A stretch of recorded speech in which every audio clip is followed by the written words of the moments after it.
with your K1 Visa live chat Wednesday, May 17th, 2023 at 5 p.m.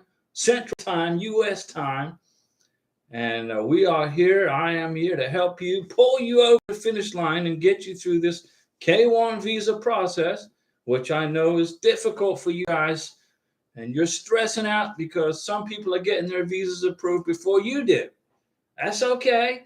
Our NOA1 letter is dated April 18th, 2022, and K1 visas are getting approved with NOA1 dates of April 20th, April 28th, April 26th. And I'm not worried about it because there's a lot of stuff that immigration has to look through on my K1 visa. So they will get to mine eventually. So meanwhile, I'm here making videos for you guys, helping you stay positive. Remember, this is the positive channel, the positive YouTube channel. There's no negativity in here. If you are negative about this K1 visa process, then you need to change your mindset. Okay? Change how you think. Well, it's hot and sweaty and balmy here in the Panhandle of Florida. I live near Pensacola, north of Navarre Beach. And Navarre Beach is where Karina and I will be getting married. We will be getting married on Navarre Beach just as soon as we get this K1 visa adjudicated, which takes time. Okay, we're very patient. And Karina is in Bogota, Colombia. Now, she is a resident, a legal resident with a Colombian residential ID card, cedula, in Bogota, but she's originally from Caracas, Venezuela. You know, the situation in Venezuela wasn't so good. The economy was basically just sinking, and the Venezuelan currency is worthless. And so Karina made a fantastic decision in July of 2018, and she relocated to Colombia, where she is now the manager of a couple of ice cream stores. And her education, she has 4 years of college at the university in Caracas, Venezuela, in tax accounting. So she likes doing numbers. She likes numbers. Taxing. I can't stand taxes. Taxes really suck. But that's okay. We need taxes to fix the roads, pay the school teachers, pay the firemen, pay the policemen. So I'm good. And our military too. So I was watching a Facebook group, and then I got a question also in the YouTube channel from a gentleman, and he said that he doesn't want his beneficiary, or his beneficiary doesn't want to bring their child to the United States right away because he wants to finish out his grammar school, which I can understand. If you have a kid that's in high school, fixing to complete high school, then there is a way with this visa that you can leave your child behind temporarily. But you have to include the child on the number one. Number one, you have to include the child on the I-129F as a K2 derivative, okay? Number two, if you're going to leave your child behind in the country for another year, 6 months, that's okay. But number two, your child has to attend the K1 visa interview with you. Number three, your child must have an I-134, a financial statement on him or her, and a DS-160 on him or her. So you go through the entire process with your child. You go to the visa interview with your child. You hand in your passports, and your child will get a K2 visa, which is good for a year. Okay? Don't exclude your kid from the K2 visa from the K1 visa process, K2 visa process. If you file a K1 visa on an I-129F and you don't include your children or child as a derivative, whether they're going to be coming to the USA or not right away, if you don't include your child, your visa will be denied at the embassy interview. Boom. It will be blocked. A big block will come up in front of you. But let's say hi to G. Bodie. Hey, G. Bodie, when do you think you will get your NOA2? I'm just behind you. G. Bodie, I got a K1 visa package that is like this thick, 4 albums of stuff. So it's going to probably take USCIS a lot longer to get through my visa package than perhaps your visa package. Because remember, this is my second K1 visa. Okay, this is number 2. So immigration's got a lot of work they have to do investigating Diego. They got to check to make sure that my first K1 visa has been washed out of the system, that I am officially divorced. Okay. They're going to make sure that my divorce decree is good. I included a certified copy of my divorce decree in my K1 visa. They got to make sure it's good. Check it. They're going to check me out. They got to make sure that my first K1 visa beneficiary returned back to her home country. Okay. And which means I'm not responsible for her financially. She returned back to her home country. She didn't like it in the USA, or whatever the reason is not important. The fact is, they got a lot of stuff they got to dig up on me before they can approve my K1 visa for a second time. Okay, so G Bodie, don't compare my K1 visa to your K1 visa. There's a good possibility, G Bodie, you could be before me. You'll get your visa approved before I do. I bet you. I bet you get yours before I do, because if you're on your first K1 visa, it's going to be easy for them to process the paperwork, blah, blah, blah. For me, no. They got to check a lot of stuff on me, my friend. Archer. Hello, Mr. Diego. Hi, Archer. How am I doing today? I'm doing fantastic. Archer in Algeria. Everybody say hi to Archer in beautiful Algeria. Now, he never misses a show, ladies and gentlemen. Archer is he's every time I do a live stream, Archer is here. So high five to you, my friend. And we appreciate you stopping by to watch and learn this K1 visa process. This channel is positive. You will learn a lot of stuff for free here. If you have a question, I probably know the answer to your question. I've been through this K1 visa process before. Then I went through this CR1 spousal visa. It was IR1, CR1. I went through the spousal visa. That was a nightmare. Okay. I learned how that works. I don't like that. So if somebody asked me the question, would you prefer the K1 visa or the spousal visa? I recommend the K1 visa. Okay. Well, it costs a little more, Diego. Yeah, it costs a little more, but it's so much easier and so more stress-free. Okay. It's so much stress-free. When USCIS get done looking at my K1 visa package, which is like this big, lots of paperwork, they'll mail it to the NVC. The NVC will get it, look at it, send me a case number, and ship it to the U.S. Embassy in Bogota, Colombia. K1, easy, very simple.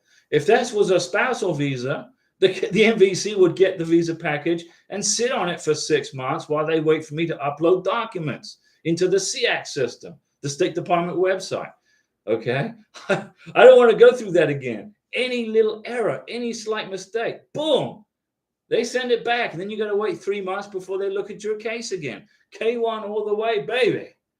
K1 visa is the way to go. Costs more money, may take a little longer, but the stress levels are right here, low, low, low. Lissy D.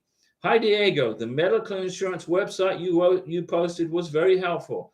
I found a very reasonable policy for my fiance before he arrives and sent my I-130 through DHL. Thanks for all that you do. Lissy D, you pay attention. Half this battle of the K1 visa process is paying attention to the details and following the rules of immigration, and you did perfect. Okay. Well done, Lissy D. Very good job on getting your beneficiary health insurance before he even gets in the USA. Fantastic. Because that's 80% of the battle of an immigration procedure with immigration at the consular office or in the United States when you adjust the status. If you don't have health insurance, okay, it makes it a lot harder for immigration to approve the visa or adjust the status. Fantastic job, Lissy D. And thanks for watching the videos. I'm glad they were beneficial to you. And it didn't cost you a penny, did it? You didn't have to pay an attorney. It didn't cost you a dime. Nancy. Hi, Nancy. Hi, Diego. My fiance just got NOA2 letter. Whoa, Nancy. NOA2. Very good. Congratulations. Now what's going to happen? What happens now? Come on, you're going to wait and relax about 2 months or 3 months for the NVC, for the National Visa Center in New Hampshire, to send you a what? What are they going to send you? A welcome letter with a case number. And we have, well done, Lissy. Thanks for following the videos. It helped you. Saved you a ton of money, right? M.I. Iran. Hi, Diego. Hi, M.I. Iran. How are you, my friend? How is everything? I know you're in Iran. Okay, I know it's difficult for you to be there, and you want to be free and live in the United States, and that's going to happen very soon. I'm very happy for you, Iran. Thanks for getting up so late in the middle of the night to watch the video. And Diana has a question. How long did it take for you, Nancy? Hey, so Nancy, Deanna wants to know how long did it take for you for this process. And Nancy says, yes, this video helped us. Well, yeah, waiting again, exactly right. Do like this. Get in the hammock, relax, get a Coca-Cola, or I drink like Mountain Dew, Diet Mountain Dew, okay? Get a Mountain Dew, relax, and wait for the next step. Don't stress this thing. You're in the pipeline for your visa, okay? M.I. Iran. I'm okay, my kind friend. I will go to Turkey after 2 days. Okay, now when you go to Turkey, don't tell your friends why you're going to Turkey. Okay, you're going on vacation. Okay, keep that visa under wraps. Okay, you don't want the Iranian government knowing what you're doing. Okay. M.I. Iran, we are so happy for having you. Oh, I'm here for you guys. I'm not going anywhere. I'm going to pull you guys over the finish line, get your visas in your passports, okay, so you can come and get married and start your families. Hassan Ali question, how long does it take at the MVC? Well, it all depends. It takes about 2 to 3 months for USCIS to send your approved K-1 visa to MVC. The MVC will get it, and then they will look at it. And then if there's no errors, okay, in the package, if USCIS didn't mess up, then they'll call the embassy in your country of origin and find out what the schedule is like for going to the face-to-face visa interview. Now, the face-to-face visa interview is different in all the countries in the world, all the embassies we have around the world. Every embassy has a different time schedule, okay? If you have a K-1 visa and you're waiting to get scheduled for an interview at the embassy in Sudan or in Mexico City, Mexico, you're going to have a longer wait than somebody who has a visa interview in, let's say, Nepal or Kenya or South Africa, okay? Because the embassies are not so busy. Mexico, the Philippines, Nigeria, those guys have a lot of work. And even Bogota, Colombia, where Karina is going to go to Bogota, Colombia, the U.S. Embassy in Bogota, for her face-to-face visa interview. And in fiscal year 2022, the U.S. Embassy in Bogota approved over 1,100 K-1 visas. That's a lot of people. So there could be a pretty good wait time for me for the embassy in Bogota when we get to that point, okay? So it's be forewarned, up in the mind, be ready for a little bit more wait, okay? But you're in the pipeline. You're moving through the process. M.I. Iran. My fiance is a barber. Oh, okay. And she is self-employed. Oh, wow. A capitalist, self-employed capitalist. Yeah, that's good. That's very good. I want to ask you, do you think we should have a W-2 from her? I think we do not need it. If she's self-employed, okay, she needs to get in touch with her CPA and get how does she pay herself? Does she pay herself through the bank, direct deposit? Does she pay herself through a check? There's got to be some kind of documentation in my Iran to show income. Okay, self-employment. I'm not a CPA, so I can't. I really shouldn't answer the question. It's difficult for me to answer, but she needs to contact her CPA, okay, and her certified public accountant, and get all the paperwork together that shows that she pays herself and the income, proof of income. Okay. That's how you do that. And then, probably on the 1040, copy of the 1040, copy of the tax transcripts too. Okay. It's easy. No, don't stress it. It's easy. It's very easy to get that information. Nancy, NOA 1, April 8th. Okay. April 8th, NOA 2, May 11th. Okay. And then NOA 2 letter in the mail, May 17th. So it took a week to get the NOA 2 letter. after approval, about a week, and then very good, 13 months turnaround for you. Hassan Ali, in the interview, did they ask you which days you meet your fiance or which year, which day you met your fiance? Okay, they could ask that question. They could ask Karina, when was the first time that Karina and I met face to face?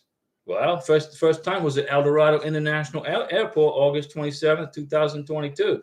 Boom, hello, face to face. But we had been chatting with each other for a long, long time before that.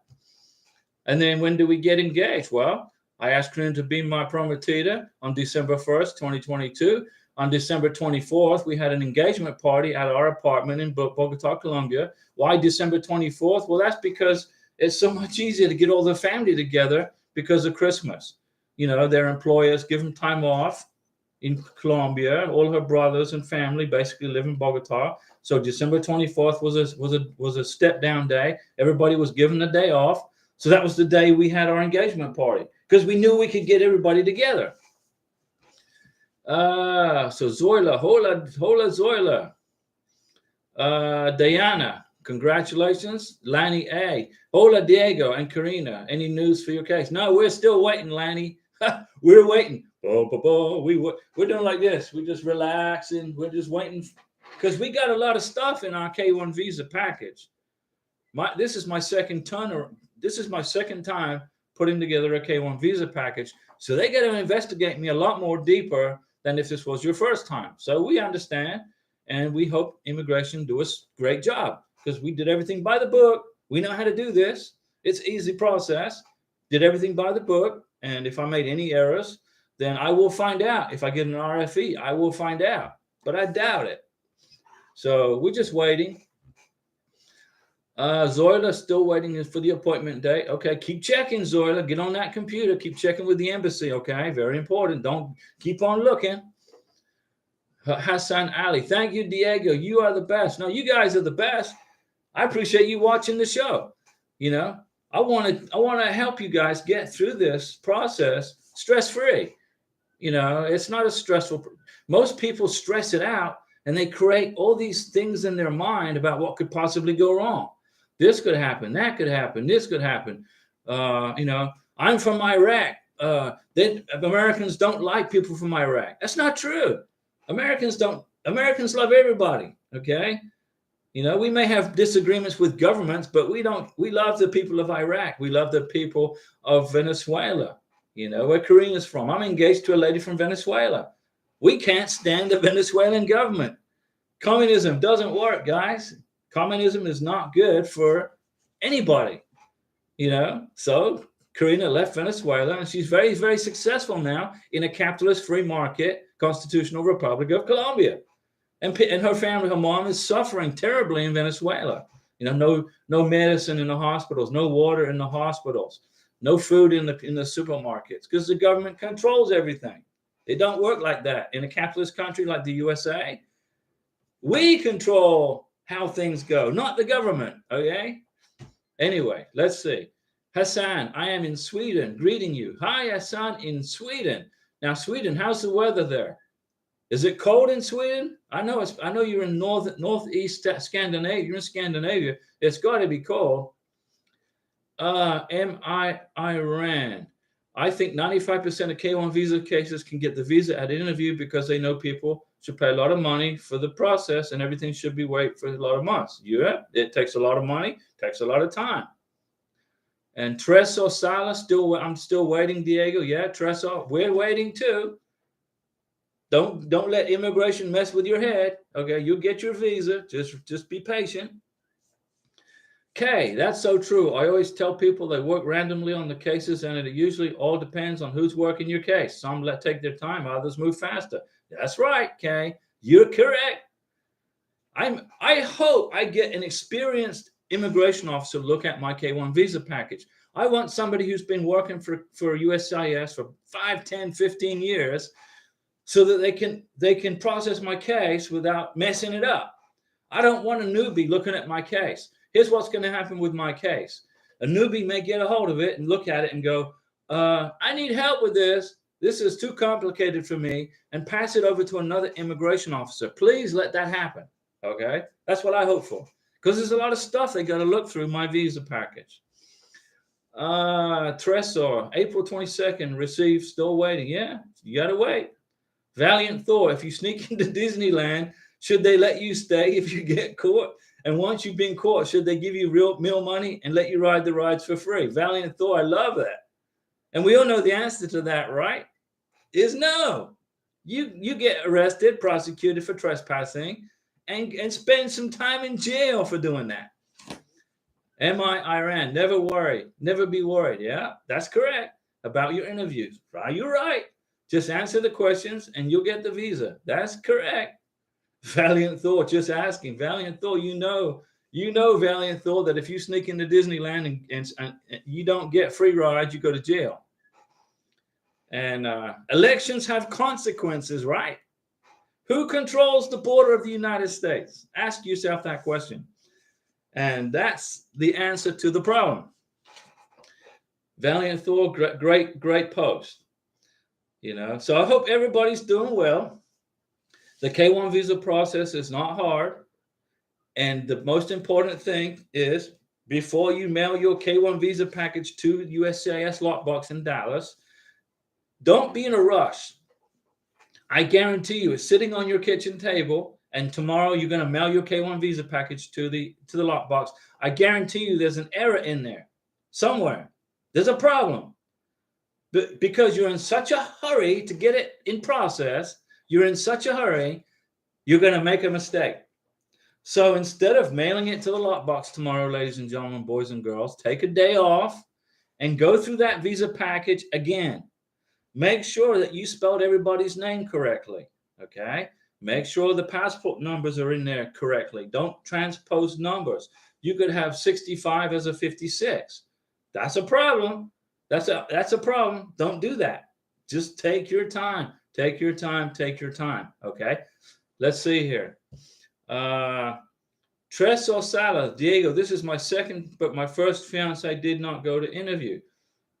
Okay, well, if this is your second K1 visa and your first fiance just didn't show up for the interview, so you didn't even get married.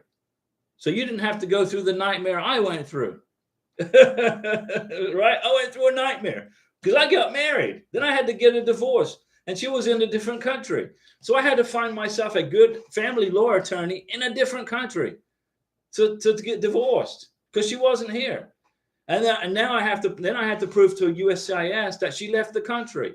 And thank goodness I kept the boarding passes of her plane ticket, and I have the copy of my attorney in this country where she was served the divorce papers. He sent me. I told him, I said, dude, I need everything sent to me that you served her at her house in her country of residence, which he did. He sent me DHL paper. All the paperwork was sent to me by DHL, and I included that in my K1 visa package so that the immigration officer can say, okay, so yeah, he's divorced. Here's the divorce decree finalized at the courthouse down the street here in Florida.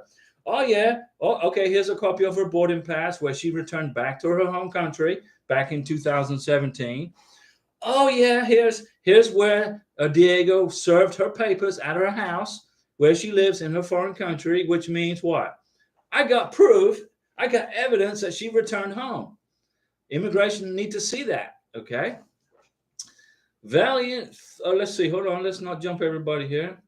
So Tresor, so if you didn't get married and she didn't go to the interview, then you have a smaller headache than I had.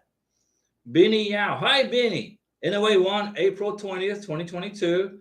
Still waiting for NOA 2. Thanks, Diego, for your positivity and encouragement. Benny Yao, we're still waiting too. You'll get your K1 visa approved, say NOA 2. Just be patient. Remember, immigration are not reviewing these documents in order they receive them. Even though it says we checked it, we process these the date we received them. No, they don't. They don't do that. We have people from February and March getting their visas approved today. Okay, I got the data. I check the data every day. February 8th, a young lady got her visa approved today for NOA 2. And NOA 1 was February 8th. But we got people from April 28th, 2022 getting their visas approved. There's a 2-month difference between the two right there, guys. So don't get excited if you see somebody getting their visa approved before you and you were first. If you were first in line, okay, to go into Disney World and somebody jumps in front of you, don't get excited. You're going to get into Disney World. You just got to wait a little bit longer.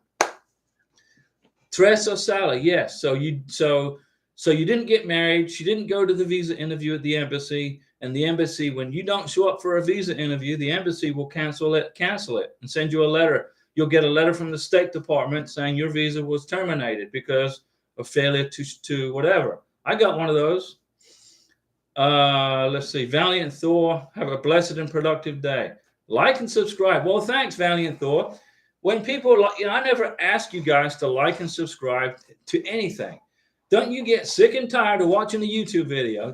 I get sick and tired. And right when the video starts, the person says, don't forget to like and subscribe. Why?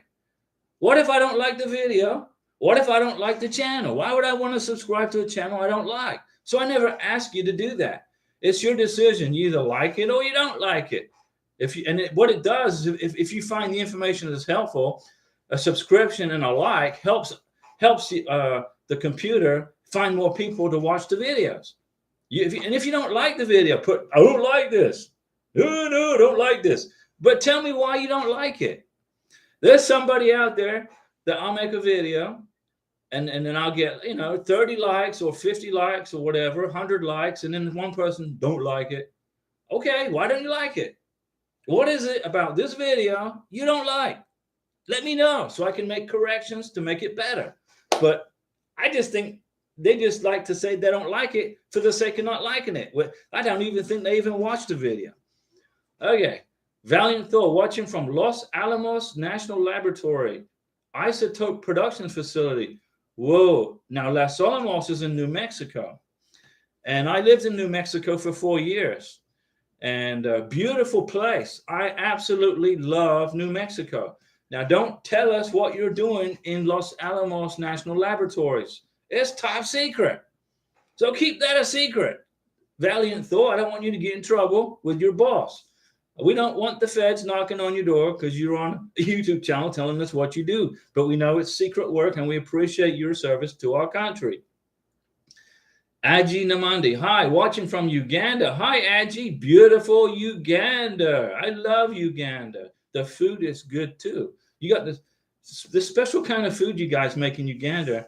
And I'm definitely going to ask Karina to try to figure out how to make it. Can't remember off the top of my head. I just remember posting it in a video I made about Uganda. Let me see. Cecilia Gomez. Yeah. LOL. Cedric T. Hey, Diego. Hi, Cedric. And Aji, thanks for watching from Uganda. Christine Eaton, your videos are amazing. Thank you for the information and an opportunity for us to share with one another. Yeah. In this YouTube channel, you guys can interact with each other in the remarks. You can talk to each other within this channel. So if you are in, let's say, Uganda, and you got other people in Uganda trying to go through the same process, and you meet up with each other in this channel, you can communicate with each other and help each other, watch the videos, get the information, and then guide each other through the process. I got lots of people from Mexico watching the channel, lots of people from South Africa. I helped a young lady get her husband here from South Africa. She worked for an airline company, and she was having a difficult time trying to get her husband here. She was scared of this, scared of that. So I gave her some advice because I've been through the spousal visa. I got her on the right path.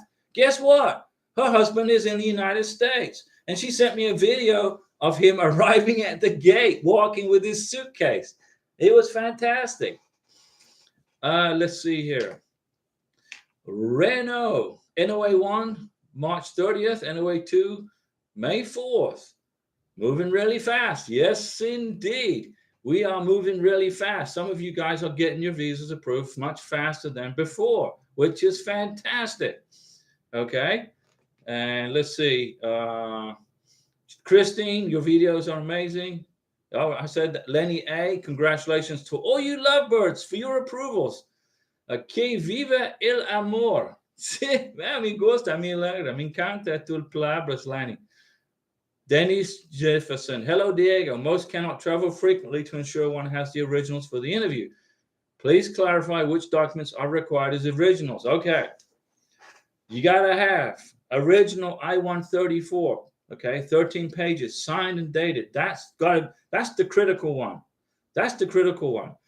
And if you look at the USCIS website, I read it. I know it by the back of my hand, and it said, you know, they can consider a copy of Form I-134, the Declaration of Financial Support. They will consider it. Now, considering something means they can deny it, right? The immigration officer that you have could be Mr. El Jerko, you know, Mr. I'm the top dog immigration officer here. Where's your original I-134? It's just a copy. Where is it? Well, Mr. Immigration Officer, the USCIS rules and regulations says you will consider a copy. And he'll reply, yeah, and I'm going to consider this one invalid. Get me the original. And then you're up the boat. You're in a crate. Then what? You're in a 221G administrative hold pattern, right? You got to wait for then you got to call your beneficiary, your sponsor up and say, hey, I need my original I-134, your original copy, signed in wet and black ink. Where is it? I need it. Get it to me, DHL. Okay? And yet you could have an immigration officer who gets a copy of the I-134, and she's very polite and pleasant. She goes, yeah, I understand it's difficult to get the original to you, so we'll let you go. We'll let you go with this copy. But do you want to take that chance? Get the original I-134 signed by your sponsor into your hands. DHL, FedEx, UPS, whatever it takes. Mr. Sponsor, Miss Sponsor, if you have to get on an airplane with those documents in your hand and fly to your beneficiary's home country, you better do that. I mean, for me, it's easy. I could fly to Colombia for a weekend if I wanted to. Bogota, Colombia is just down the road from Florida. Pensacola, Miami, Miami, Bogota, spend the weekend. Bogota, Miami, Miami, Pensacola, back home in a weekend. But if you live in the Philippines or Uganda or West Africa, North Africa, South Africa, it's a lot difficult, a lot more harder, and a lot more expensive for the airline ticket. But do it. Get there. Get it done. Get that original I-134 in your beneficiary's hands. Now, you also need original certified copies of final divorce decrees. If there's 20 pages to a final divorce decree, you bring 20 pages. If there's 10 pages, you bring 10 pages. But you got to have that certified stamp and the original ink of the divorce decree. All the other documents can be copies, tax transcripts, 1040s. You will need your original birth certificate. You got to have your original birth certificate at the visa interview. Original birth certificate, Miss Beneficiary, okay, Mr. Beneficiary. Certified translator into English, okay? And you will need the most recent police certificate, the original, at the visa interview, okay? So I hope that answered your question. The police certificate has to be original. Birth certificate has to be original. Your passport obviously has to be original. And the I-134 has to be original. Even though the rules say it can be a copy, don't take that chance. So Denise, get copies of everything except birth certificate, I-134, divorce decrees, okay? And police certificate. Cedric T, thanks for all the information. I got my NOA 2 days ago. Congratulations, Cedric T. April Flower, what are the processing times of K1 now? Well, from NOA 1 to NOA 2, the processing time is 13 months. Right now, May 17th, 2023, 13 months. And then 3 months for the MVC to get a hold of it. And then however long it takes at your embassy for an interview. That's going to change. That's going to vary embassy by embassy. Now, Bogota right now, in Colombia right now, it will take me 2 months to get a visa interview for my Karina, okay? So here we go, right? So I get my NOA 2. Let's say I get it June 30th. Then I got to wait 3 months for the MVC to get a hold of it. So that's June, July, August, September. So September 30th, the MVC sends me the welcome letter. So then I will start processing the DS1s. Then I have to wait for the ready status from the embassy, okay? When I get the ready status from the embassy, then I can pay the visa fee, work on the DS-160, help Karina with that. And then it will take me 2 months to get her into the embassy. So we're looking at November, December. So I'm looking at probably the first week of December of this year for Karina's visa to be completed. And then we'll spend Christmas with our family, Karina's brothers and nephews and nieces. And hola, baby Paula, hola, te amo mucho. Baby Paula, my little future niece. Well, I consider her my niece already. I got lots of family in Bogota by virtue of getting engaged to Karina. She's got like 6 brothers, and 5 of them live in Colombia. And her mom lives in Venezuela, and her dad lives in Venezuela. So it's going to be hard for me to meet her mom and dad. So that's very sad for me. Let's see here. So yeah, April, if you can't travel to provide your fiance the original, how are we going to send it? Use DHL. USCIS has a contract with DHL to mail your K1 visa package from the MVC to the embassies in every country in the world, everywhere. So DHL will be the way to go. Okay. Susie Galdames. Hello, Diego. Hi, Susie. How are you? I hope you are having a fantastic day so far. Julia Silva. Hello, Diego. Thanks for the help. When do you think cases of May 26 will be approved? May 26. I understand 26, 2022. I will say the first week of June. Okay. Middle of June of 2023. So start looking around June 15th, June 20th, somewhere in there. Okay. And if you don't hear from June, if June passes by, in July, most definitely. Okay. Denise Jefferson, thank you. Okay, not even close to NOA2. Traveling to see my beneficiary this month. Yay, Denise. Can I print out the I-134, fill it out now, and allow my beneficiary to date the document? Well, here's the thing, Janice. The I-134 has a timeout date, an addition date on it. That times out. The current I-34, right now, May 2023, will time out in July of 2023. So in 2 months, it will be, in 2 months, there'll be a new edition. So I would say no, because if you do you can fill out the I-134, okay, with all the information, but you're going to have to redo it and re-sign it because it's going to be expired in 2 months. So that form will expire in July. Okay. So stick with me on the channel. We'll still be here. I'll still be running the videos and the live streams. I will help you get through that. Okay. I'll give you advice on how to get through that. Let's see. Hassan, I am greeting from Sweden. Diego, thanks for helping us. Hassan, no problem. Sweden is a beautiful country. They make the best meatballs, I think, or is that? No, I think the best meatballs come out of Iraq, or there's a country in the Middle East that makes the best meatballs, but Sweden's got good food also. Susie Galdames, yes, so far so good. And how about yourself? I'm doing great, Susie. Julia Silva, great news. Yeah, that's great news. I sure am. Like the live stream, everyone. Yeah, go ahead and like it if you like it. If you don't like it, say you don't like it. But hopefully you like it. Denise, thank you again. Visiting in a few days. Can we get the medical in place? Okay, you can get the police certificates done because they're good for 2 years.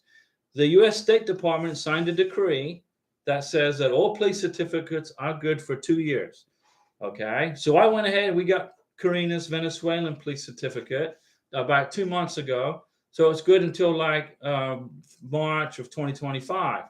So we're good. But we're going to get the Colombian police certificate. We're going to get the Colombian police certificate when we get the NOA2 letter. As soon as I get that NOA2 letter in my hand, I'm going to stay here in Florida for another month, maybe 2 weeks, another month. Then I'm going to fly to Colombia. And then we will get the police certificate. That's about the only thing left that she needs. Plus, I will fill out the I-134 at our kitchen table in Bogota with the most current edition of that form. If you use an expired I-134 form, immigration will reject it, and you're going to be in a 221G administrative processing at the embassy. Don't do that. Hi, Chua, if you don't like the live stream, leave LOL. Only good vibes here. Yeah, leave. Say, yeah, if you don't like it, don't watch it. Why do people watch the channel if they don't like it? Okay.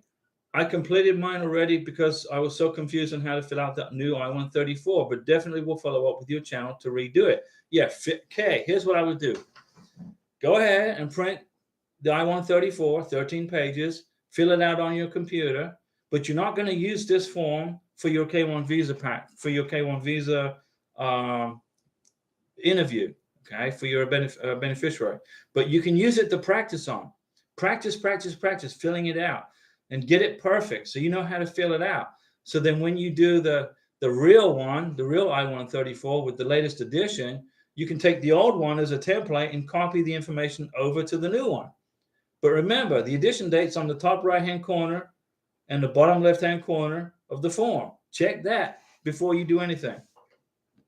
You got that, guys? And I made a video. On how to fill out the I-134. I made a video on how to fill out the DS-160 just recently. You should be able to find them. Enrique Vasquez, hey, what about gay couples? Is it more complicated? No, it's not complicated. The U.S. government does not discriminate against anybody in the USA. They do not discriminate. If you are a gay couple, male or female, you fill out your K1 visa application just like anybody else and submit it, except your evidence will be, no different. There's no difference. No, it's not complicated at all. It's very easy. Just do it. Fill out the paperwork and submit it. And you will get your visa approved, just like anybody else, as long as you qualify for the benefit. Lissy D, Diego, do you have any idea of what we can expect to pay for the adjustment of status with the price increase?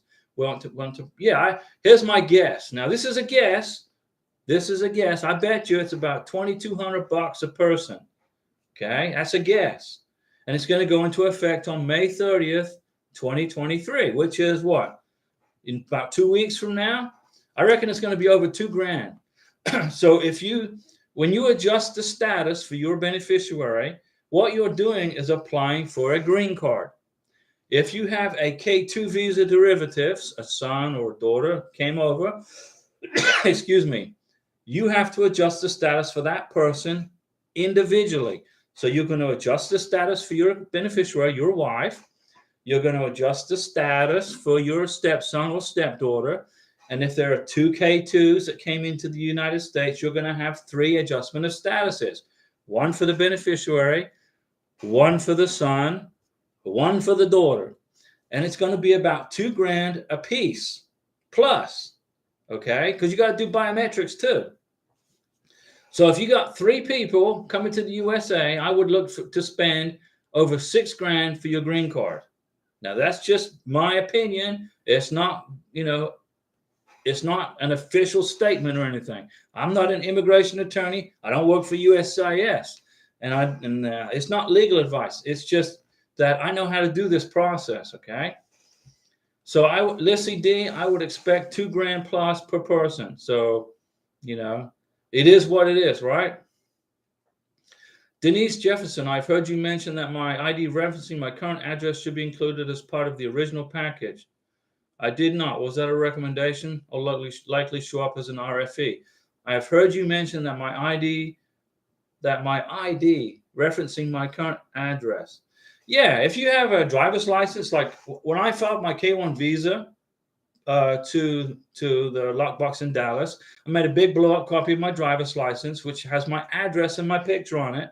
And the address and picture on my driver's license matches the address I put down as my physical address and mailing address where I live here in Florida. So immigration looks at my driver's license. They look at the address I put on the I-129F. Everything's peachy cream, and the process continues. But what if you move?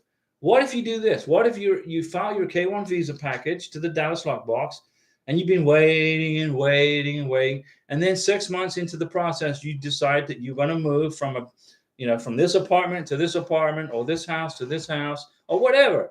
You can move, okay? But then when you fill out the DS-160, your beneficiary, and when you go to the visa interview, when you fill out the form I-134, the addresses is going to change, right? The information is going to change, and that's fine.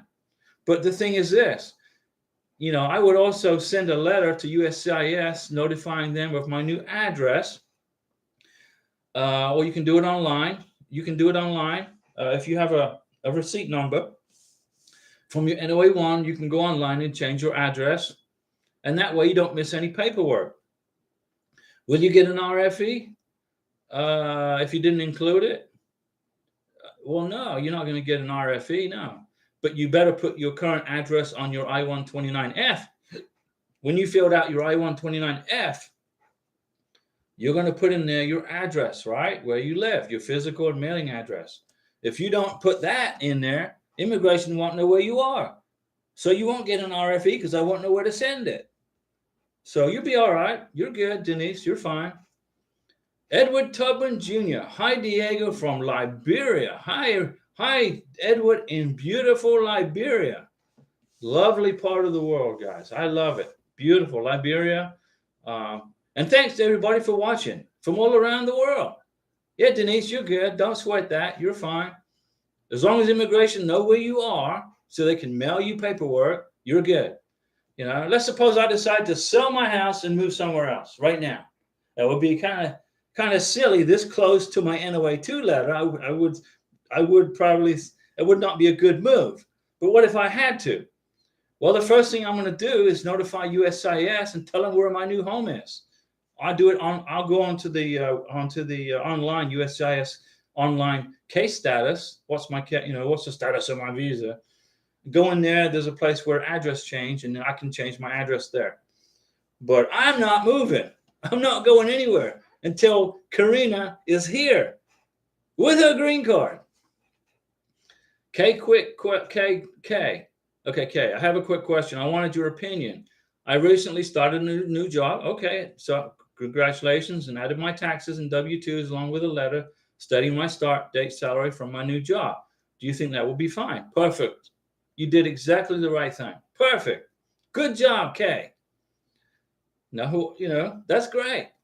Immigration may ask me, what's my job? Well, I'm a real estate agent. But right now I'm doing I'm running a YouTube channel for you guys.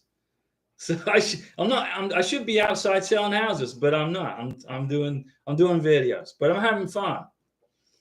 Adam Tamin. Hi, Diego. The same-sex K1 visa. Okay.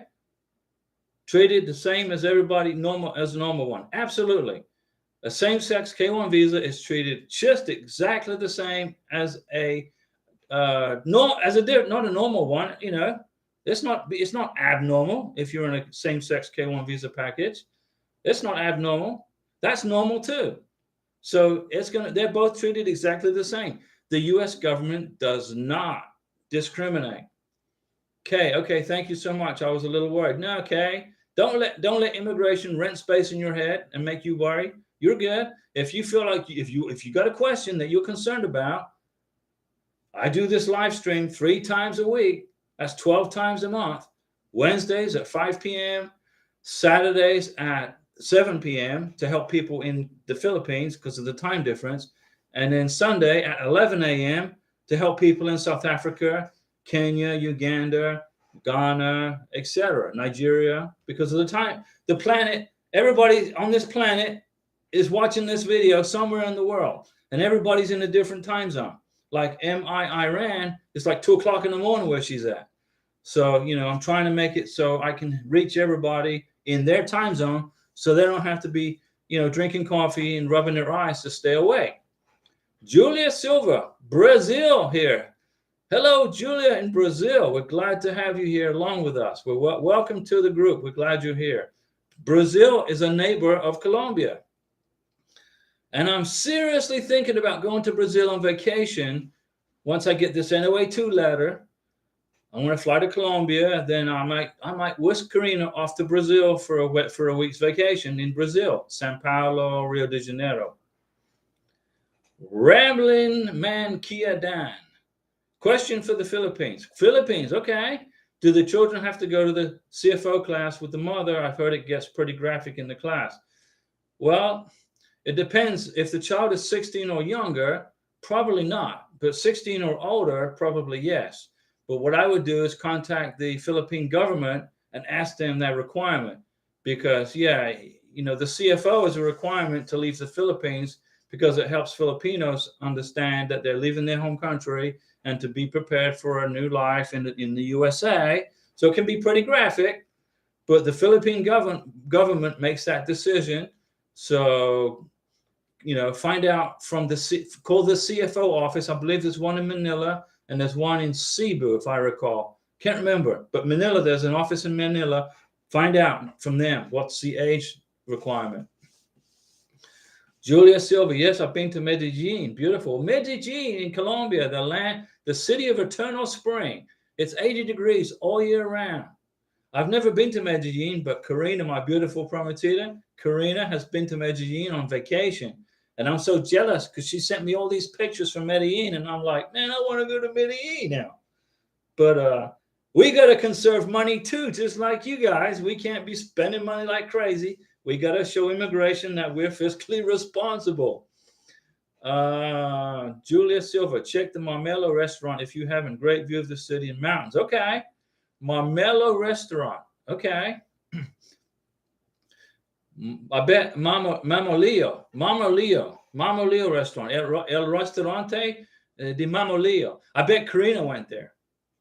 Daggy. Hi, Daggy. Hi, Diego. Would it be a big problem if the joint sponsor sent only a letter from the employer, 3 months pay stubs and all 3 tax requirements, but not the bank statement or asset?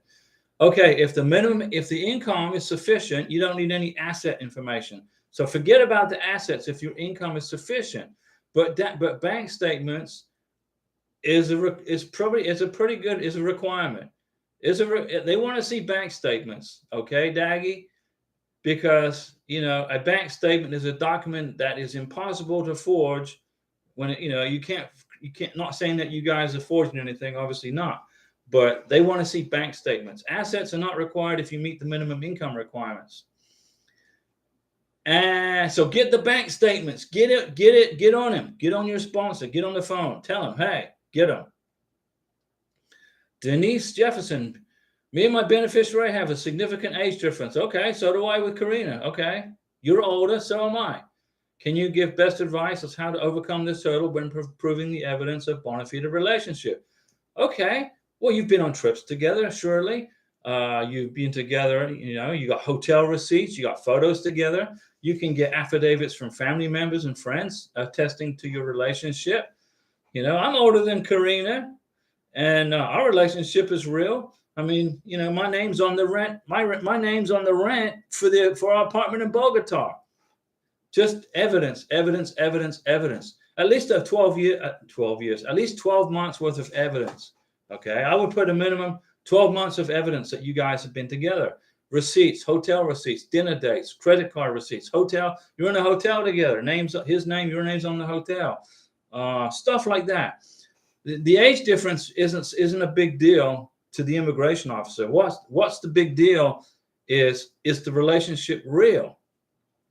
And I've made videos about it. I don't know. I've made over 500 videos, so it's kind of probably hard to page through them all and find one pertaining to your question, but it's out there. Don't worry about your age. If you got proof that you're in a relationship, you're good. Jacob Myers. Hey, y'all. Hey, Jacob.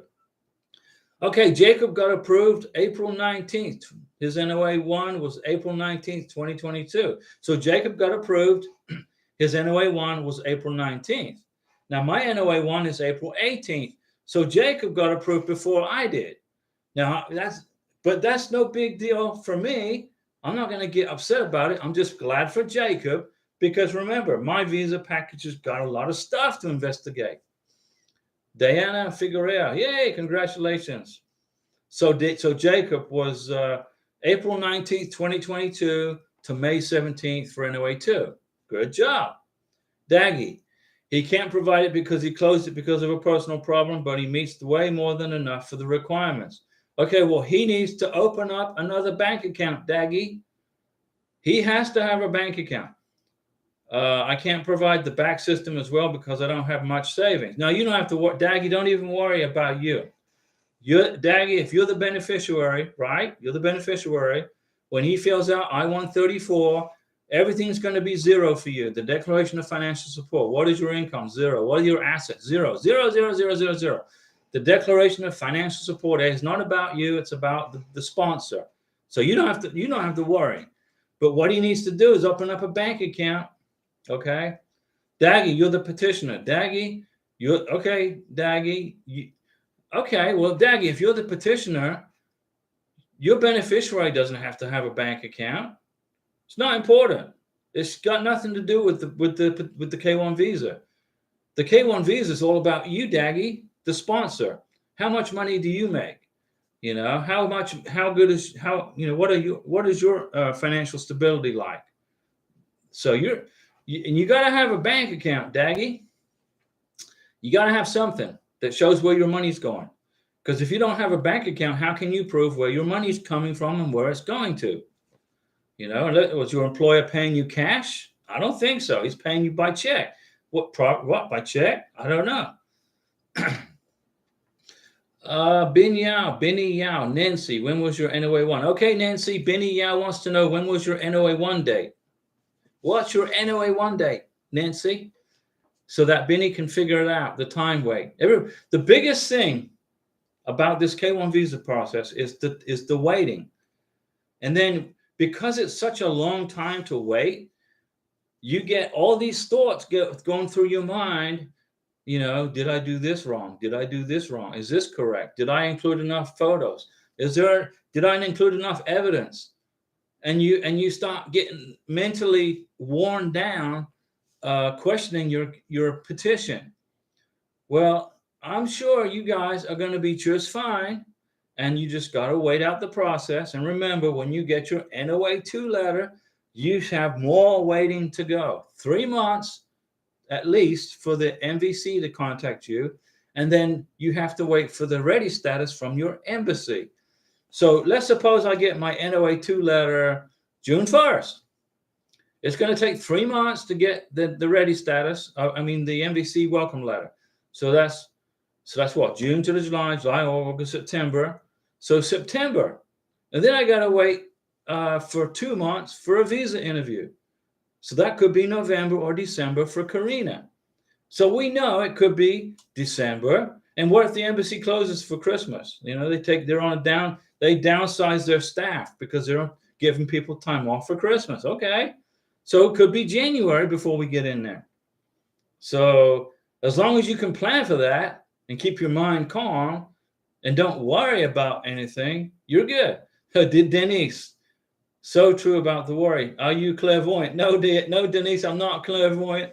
I'm not a clairvoyant, but I've been through this process before, and I know exactly what you guys are going through, how you're thinking. I know how you're thinking because I was thinking the same way on my first go around. And all of the scary thoughts that were running through my head didn't happen. It was all in my head. Everything I created in my mind. So now I know the process. I know how you guys are thinking. Did I forget to sign the paperwork? Did I include enough photos? You know, you're going to be just fine, guys. Adam Tamim, my fiance from Iraq. He lives in Turkey. Excellent. My concern, does he require more investigation because he does not live in his home country? He will get treated just like everybody else, Adam. He will need a police certificate from Iraq because he lived in Iraq. He will need a police certificate from Turkey because he lives in Turkey. And they will investigate your fiance just like they investigate me and just like they investigate Karina and everybody else going through this process. Everybody goes through the same investigation. So he will be fine. Don't worry. Daggy, I didn't need a 1-year minimum requirement, so I asked my family member to be my joint sponsor. Okay, good job, Daggy. Good job. I can provide a back letter stating when I opened it, but not saying how much I have. That's fine. As long as you got a letter saying you got a bank account, you're good. But if you have a joint sponsor, you definitely need your joint sponsors, tax returns, tax transcripts, bank letter from employer, and W-2s, 1099s, and the bank statements. For you, don't even worry so much about it because you have a joint sponsor, okay? They're going to be looking at your joint sponsor. Let's see here. So, Daggy, you're good, okay? You got a joint sponsor. Enjoy life. Wait the process out. You're good. Ana Laura Gutierrez.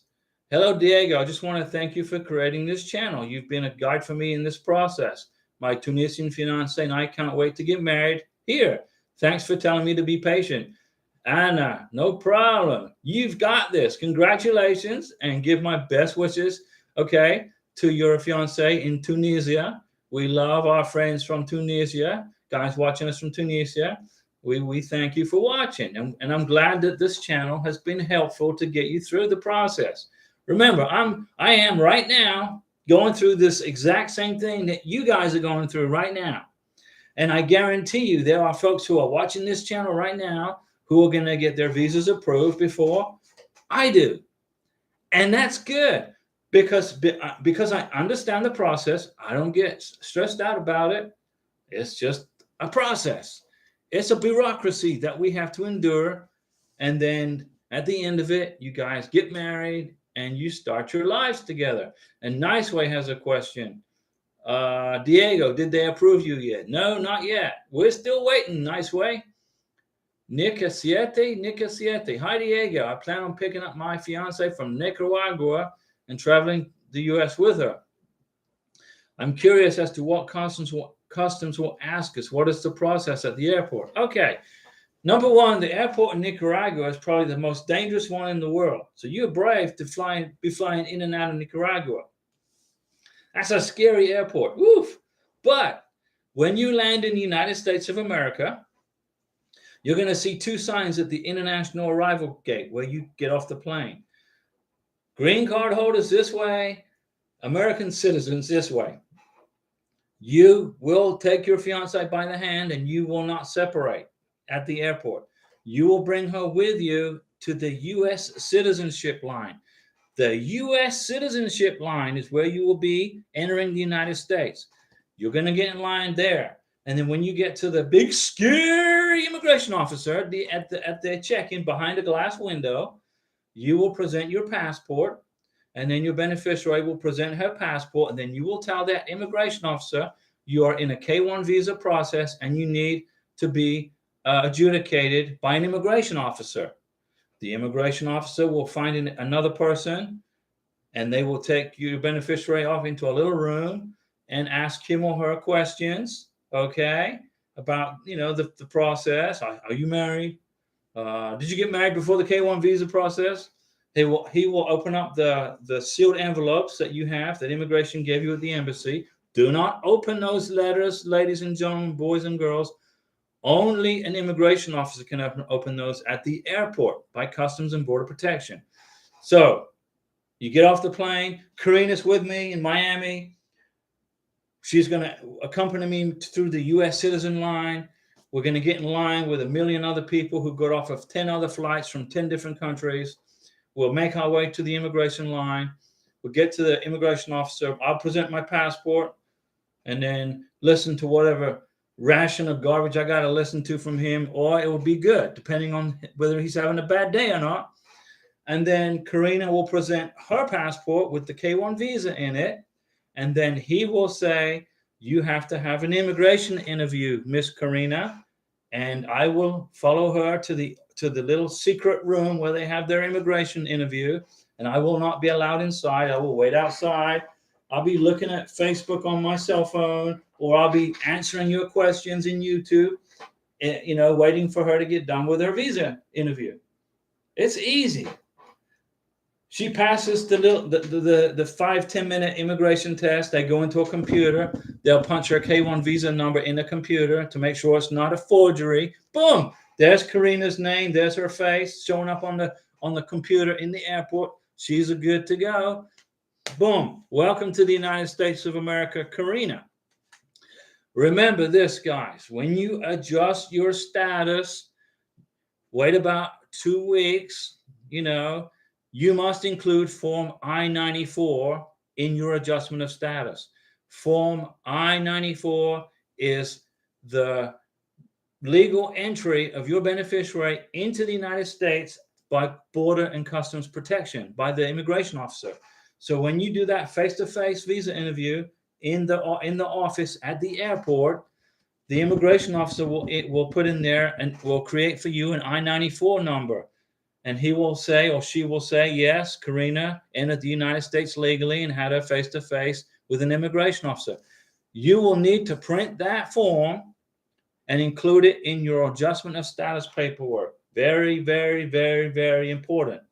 How do you get that form? Well, in the past, they used to just hand it to you, but now they're making things a little more difficult because they want to make it paperless. So you have to log on to the U.S. Customs and Border Patrol agency website, Google Google this. I need form I-94. How do I get form I-94?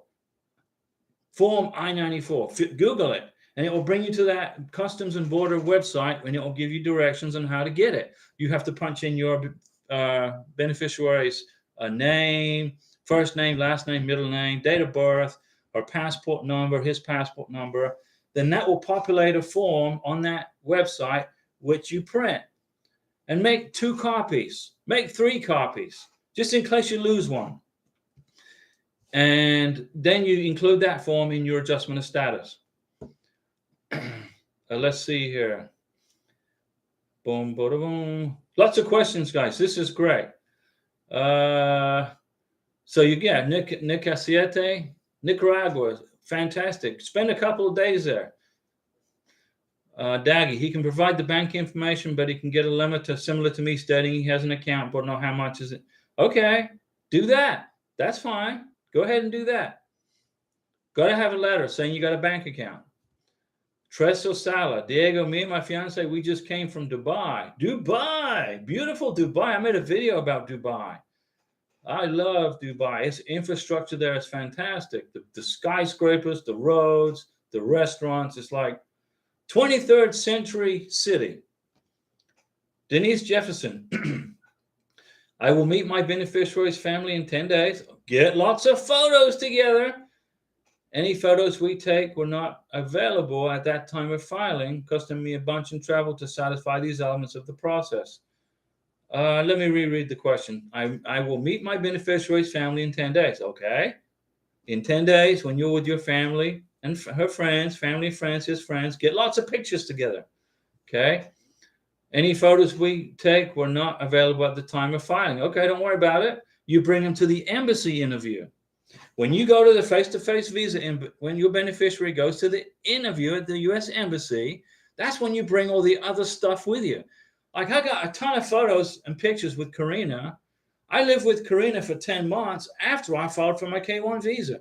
I got 10 months. I got a stack of evidence like this with Karina after I filed my K-1 visa K-1 visa package, excuse me. I will bring all this stuff, well, Karina will, I'll accompany her to the U.S. Embassy in Bogota to give to the embassy officer. Miss Consular Officer, oh, by the way, Diego was with me for 10 months in 2022. His income went down because he was with me, not working, and here's all the evidence to prove it. But I'm back in the United States. It's 2023, and I'm back working. So now I got to hurry and scurry to make the money, okay, so that I meet the requirements also. But I'm not going to stress it. Okay. Thomas Besant. Diego, my K-1 was received at the California January 23rd. Would it be okay to visit the Philippines during this time as I wait for the NOA-2? Absolutely, Thomas. My K-1 visa package arrived in California on April 20th. April 18th is my NOA-1 date, 2022. A week later, I was in Bogota, Colombia with Karina. My K-1 visa NOA-1 letter was in my hand, right? Got it right here in my hand. I booked a flight to Bogota and said, I'm out of here. I called my friend up. I said, hey, I need for you to watch my house. You have a key. Check my mail. Check my house, make sure everything's no leaks, water pipes are leaking. And he had access to my house. My friend took care of my house, cut my yard, oil changed my lawnmower. Great guy, great Navy veteran like me. So absolutely, you can do that, Thomas. Do it. Get on a plane, but go there with your NOA-1 letter. Make sure you bring that with you. Hamid, hi Diego, is it true that the MVC tells USCIS to hold all approved petitions for 3 months? No, that's not true. The MVC don't tell USCIS what to do, and USCIS don't tell the NVC what to do. The NVC, USCIS mails visa packages off in batches. Okay, it's cost efficient. How expensive would it be for USCIS to mail each visa package to NVC singly, one at a time? How much did it cost you to mail your K1 visa package to the Dallas Lockbox? How much did it cost you? 20 bucks? 30 bucks? 40 bucks? The USCIS will wait until they have a whole bunch of packages to send to the NVC. They might wait a month. They might wait 2 months. They might wait 3 months. It depends on how much they can put together and ship to the NVC in one shipment in a crate. Okay, that saves USCIS a ton of money in postal fees. They ship it under one manifest instead of individually. Did that answer your question? So it all depends on how busy the USCIS is, and it all depends on how many visas they have. You know, if they only have 2 or 3 sitting on the shelf, they're not going to mail them. They're going to let them sit until they got 10, 20, 30, 100, 200. So that answered the question for Thomas. Hamid, hi Diego, is it true the NVC? No, that's for Hamid. No, Hamid, I answered your question. Denise, thank you so much. You're welcome. Georgie, you missed my question. Okay, Georgie. Diego, I saw your last video about high rate of refusals. How do you think, what is the major reason for that? If a person satisfies all the criteria for obtaining a K1, they won't get a refusal. You got to qualify for the visa, okay? If you don't qualify for the visa, you get refused. Do you know the number one reason that people don't get their K1 visa approved? It's because they mail the K1 visa off without having met their beneficiary in person. There's one guy, he said, I met my beneficiary in person, 5 times. I got all my boarding passes for 5 trips, and I think it was to the Philippines. 5 trips to the Philippines, 5 sets of boarding passes, all photos and evidence. And then COVID hit, and the Philippines closed their doors to travelers, to tourists, right? Remember, the whole world closed? Well, this guy waited for 2 years, hoping that the doors would open back up in the Philippines, which they didn't do. So he went and filed for his K1 visa after 2 years had passed. And although he had met his beneficiary 5 times with 5 years worth of evidence, his visa got denied because he didn't meet her within 2 years. You got to meet your beneficiary face to face within 2 years before you file the K1 visa. So he waited 2 years and 2 months and said he got frustrated and just went ahead and filed for the K1 visa with all the evidence that he had. But because 2 years and 2 months had passed, his visa was denied. And if he had mailed it 5 months earlier, he would have gotten approval. He would already be married right now, and she would be in the USA. And the other reason that visas get denied is because a person, has met, like I explained about how he met face to face, but he didn't file within the time limit. Another person filed his visa, I believe from South Africa, but he hadn't met his beneficiary. He had all this evidence of his intentions to meet his beneficiary, but he didn't have any pictures. He had no hotels, no boarding passes. He wrote a letter of intent to get married, and then he mailed his K1 visa package off, and then he flew to South Africa and met his beneficiary. And then he had his pictures and his boarding passes and everything, and he thought he was going to get an RFE for evidence of meeting in person. Oh, I'll just get an RFE. As soon as the K1 visa package gets there, they'll send me an RFE. And then I'll be back from South Africa. I'll have all my evidence that I met face to face. Guess what? His visa got denied. Why? Because he filed the K1 visa before he met his beneficiary. You can't make those kind of mistakes, guys. That's the main reason for denials besides income. When you go to the K1 visa face-to-face visa interview, You got to have the original I-134. You got to have the tax returns, the tax transcripts, the W-2s, the 1099s, the bank statements, the letter from the employer. Hi, Diego. Wishing you an excellent day. Thank you, Juanita. Can a petitioner, U.S. citizen that is currently abroad, extend his 2021 taxes so that it can be used at the embassy for our upcoming interview? No, I can't extend taxes. You can't, you can only present what you have. He needs to have his 2022 taxes. Hi, Diego. I think you missed my question. Hold on a second. Let me remove that. Hi, Diego. I think you missed my question that I asked earlier. I just wanted to know if DS-160 will be available only in English. The DS-160 is only available in English and must be completed in English. That is a requirement of immigration. The State Department, correction. The Department of State requires that the DS-160 is completed in English. So if your beneficiary doesn't speak English, help them with it. Okay, you can do that. You have permission to help fill it out. Juanita, it's a burden for him to travel back and forth. Yeah, it's a pain. This process is not an easy process. Absolutely. He extended his 2021 taxes. He doesn't have 2022 taxes. Why did he extend his 2021 taxes? Why didn't he file his 2022 taxes in April? Why not? What's the reason for that? I mean, it's none of my business, but it will help me answer your question and whether there's a problem or not. He has 2 years previous as well. Well, immigration is primarily concerned with the last tax return. So for me, it will be 2022. I've got my 1040s and my 1099s, but I can't get my tax transcripts because I can't get those till June because the IRS won't have them available to me till June. So in June, I'll file for my tax transcripts.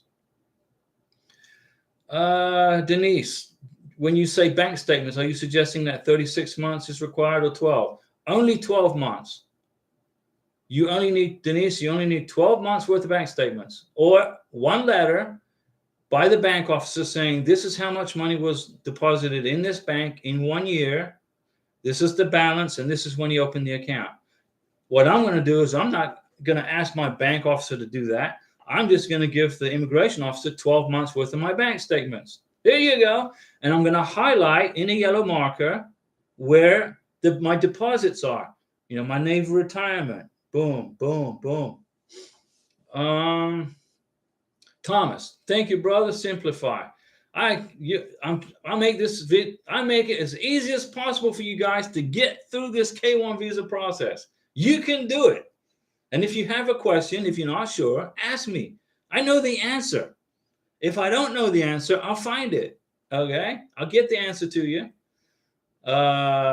Pete B, just checked. Got my NOA too. Good job, Pete B. Congratulations. Everybody, high five Pete B. Got his NOA too. Evans, can me and my fiance MVC in regards to our case number? It's almost 2 months since we got approved. Okay, so you got another month to go, Evans.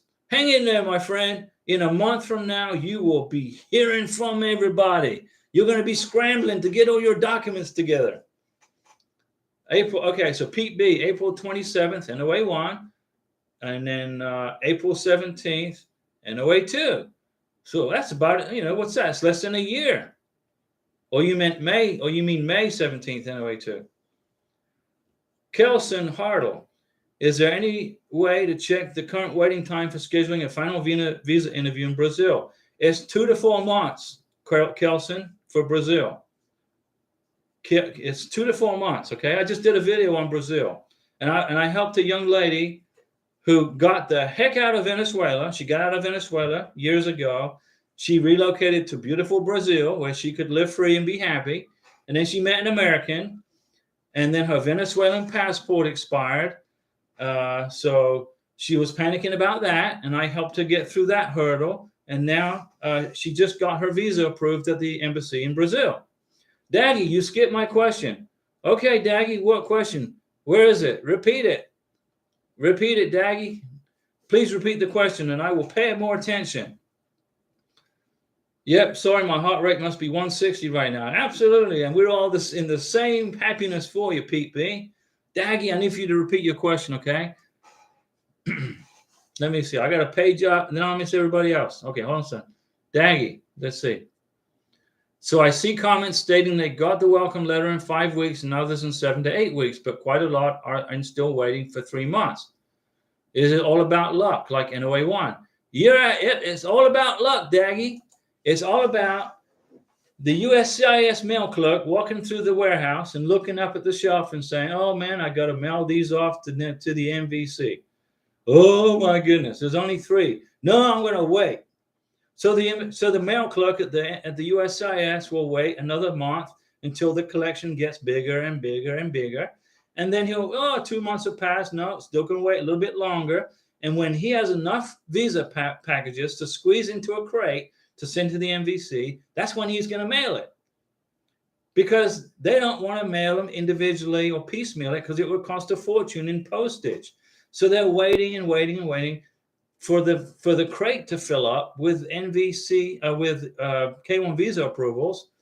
Then they ship them out in a big crate. Julia Silver, thank you, awesome.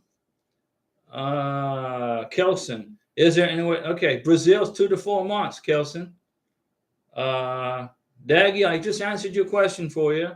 Ferris, how much should you be making for 12-month statements? For as much as you can make. How much money can you make in a year, Ferris? As much as possible. Capitalism's about how much can you make in as short a time as possible. Okay? Make money, make money. Be a millionaire if you can. That's what it's all about here in the USA. You want to be a millionaire? You work hard. You have confidence. You can do it. And don't listen to naysayers who try to hold you back. That is crazy. And for us, we have another wait to make. Yes, Daggy, you and everybody. We all have to wait. But you can do it. You're going to be watching the channel, right? 3 times a week. You're going to stop in and hang out with us. Julia Silva. So let's say it takes 3 months after approval to send it to the MVC. Okay, no problem. Then it takes 2 to 4 months to be able to interview, totaling 7 months after approval. That's right. That would be correct. Same for me in Colombia. It's a longer wait time in Mexico. Mexico's a longer wait time. Philippines is a long wait time. Do you know it takes? Let's talk about a B2 visa real quick. If you want to come to the United States on vacation from Colombia on a B2 visa, there is an 875-day wait for a B2 visa. That's close to 3 years. How insane is that? It's insane. People are going, Colombians are like, forget America. I'm going on vacation to Brazil or Panama or Uruguay or Mexico. You know, it's insane. Anyway, Ferris, what's the requirement? What is the requirement for how much you should be making? Well, the minimum income for 2 people to enter the United States on a K1 visa, that should be reflected. I don't know if I can use my glasses or not. I can probably see it. I'll tell you right now. Okay. For 2 people, for your face-to-face visa interview, you got to make $19,720. And that should be reflected in your bank statements for 12 months. When you get to adjust your status for the green card, you got to make a $24,650, which should be reflected in your bank statements. If you're coming to the United States with 3 people, for the face-to-face visa interview, you have to make $24,860. When you adjust the status to the green card, you have to make $31,075. That's the minimum income that can be proven from bank statements, from from your tax transcripts, etc. Success Blueprint. What is your estimation for receiving an NOA2 for someone that filed in August 2022? I would say August 2023 or July even. July or August 2023. Denise, W-2s, 1040s, transcripts. Are you suggesting that all 3 are required? Yeah, I am. Yeah, absolutely. Do I print all pages of the 1040 all for 3 years? Yes, ma'am. Seems like a lot of paperwork. Yes, ma'am. It sure is. Now, the USCIS rulebook, the Department of State rulebook says you don't need tax transcripts for your visa interview.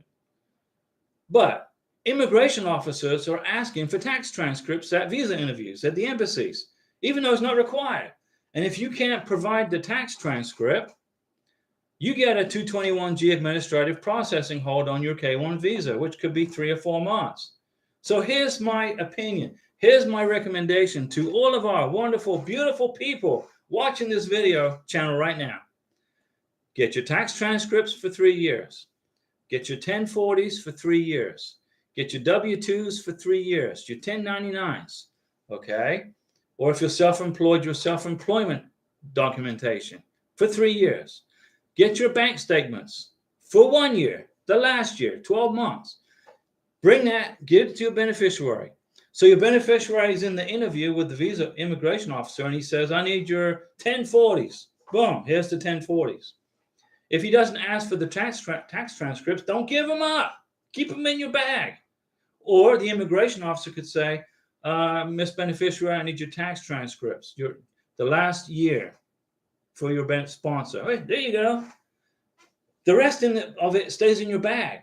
Only give what they ask for, but be ready for anything. They could ask you for tax transcripts and 1040s. They could ask you just for 1040s. They could ask you just for tax transcripts. But if you have both, you're ready for you're ready either way. And only give what they ask for. Got it? Be ready. Plan ahead. Think like an immigration officer. Let's see. Daggy, I'll keep watching your video. We have a long way to go with the process, including I-485. I'll make a video on how to put together the adjustment of status I-485. How to do it. Okay? It's easy. That's the easiest form to do out of all of them. Let's see. Denise, you got it? Denise, get everything. 3 years worth. Everything. And then your beneficiary will, whatever the immigration officer asks for, your beneficiary will have it. Okay? Daggy, I'll keep watching the videos. Yeah. Ferris, because my household is only my parents and I and my fiance will be included when she comes. Your household is your parents, or you live with your parents. When you filed your taxes, Ferris, how many people did you include on your tax return? How many people did you claim on your taxes for 2022? That is your household size, the number of people on your tax return.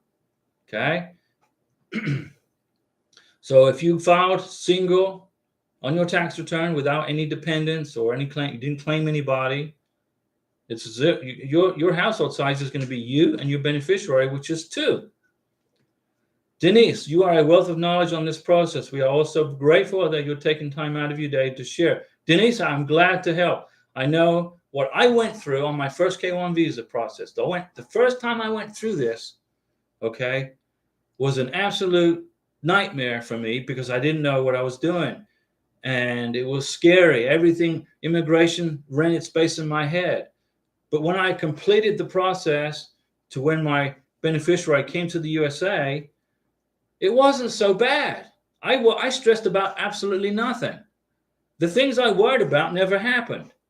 So I'm financially able to take time off from my day to put this channel together for you guys because I know what it is you guys are going through and I want to help you guys, okay? I don't want you to go through what I went through. Then I had to get a divorce. She didn't like the USA. She didn't want to learn how to drive a car. It was too hot in Florida. She didn't like the food. She didn't like the clothes. She missed her mom. She missed her brother. I understand. She was not compatible and could not adjust to life in the United States. So I understood her mindset. I took her home, bought her a plane ticket. I accompanied her back home to her home country and said, I'm sorry it didn't work out. Then a few months passed and she said, oh, I want to come back to the USA. I've decided I want to be with you. I'm sorry. The food's okay. I guess the Florida weather sucks, but I'll get used to it. So I filed a spousal visa for her. Then COVID hit. Boom. So everything went lockdown. The embassy closed. The State Department closed. Everything closed. My CR1 visa request sat in USCIS in California forever. Then it made it to the NVC. And at the National Visa Center, it took 9 months to get documentary qualified because they didn't like the way I was uploading paperwork, because it was a new system that they were trying out. And I was the guinea pig. So 2 years passed. Then 3 years passed. We'd been separated. And she finally threw in the towel and said, no, I'm going to I got her a visa interview at the embassy. I got her an interview at the embassy. I called her up and said, hey, great news. I got you a visa interview at the embassy. And she said, Diego, changed my mind again. I just want to stay here. How do you think I felt about that? I've been supporting her for 3 years. I got her a K1 visa approved. Then I got her a CR1 visa approved. And then she threw it all in at the very end and changed her mind. Now, I understand she doesn't like Florida. She doesn't like America. She doesn't like this. She doesn't like that. She didn't like nothing. Doesn't want to learn how to drive. Didn't like the pizza here. Didn't like the meat here. Didn't like the food here. I had to divorce her, okay? Which I did. But we were in COVID. So I called up an attorney in Medellin, the #1 family law attorney in Colombia. I said, I need your help. I need a divorce. She said, okay, no problem. So I filed the papers here, gave them to him, and he handled it. I paid him, and he took care of it. Boom.